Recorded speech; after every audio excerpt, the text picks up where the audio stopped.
The full ripeness of non-duality. As we continue working along through this idea of how to find a harmonious intersection between native wisdom and non-duality, I hope that you're starting to see that non-duality is a bigger, riper, more robust philosophy and being in creation than we are typically given in non-dual studies. Non-dual teachings can seem very dry and obscure, but what we're looking for is how to become this fully awake human being in the here and now.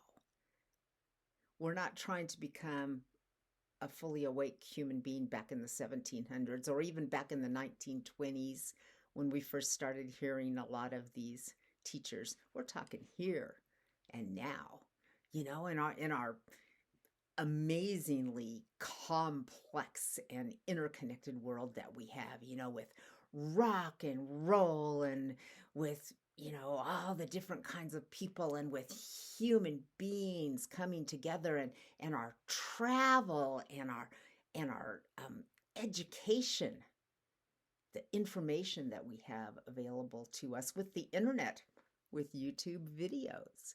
This is an amazingly complex, interconnected world that we're living in. And we're working on, in the here and now, bringing in this native wisdom so that we can start creating ways to live that are sustainable and with the whole earth. We don't have to tear down everything that exists. We just have to take what we're doing and turn it into a beautifully sustainable way of life. We have to create a way of life that's always moving, because as human beings, we're very, very capable of creating things, and it's really, really easy to create things that are damaging. So we have to get ourselves into this place that's fluid and intelligent and brings forth our entire creative beings to be there. So non-duality is this incredibly ripe, awake state that we are looking for. We are not going to, well, I hope we're not going to just all turn into disassociated people who just sit there staring at their navels, right? Can't do it. We're needed in this world. The actual non-dual state is this ripe fullness that we can all participate in. It's the relationship of us to everything else that is left when concepts are gone.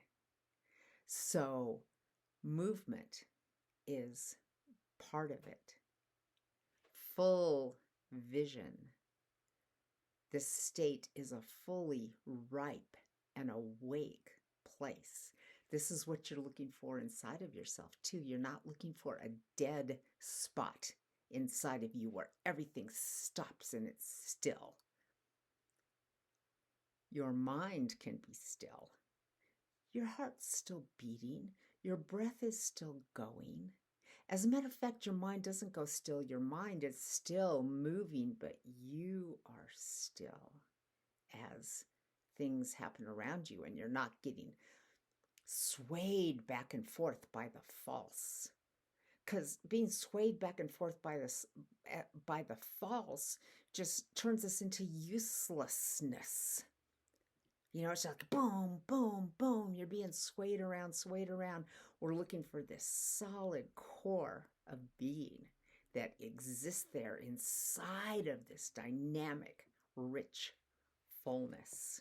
as we move along through our talks now on intersecting native wisdom with non-duality, I'm going to get into some more specific steps of, so how do we take non-duality teachings and really use them to get ourselves into this state so that we can start participating in the world in this full worldview that comes from native wisdom.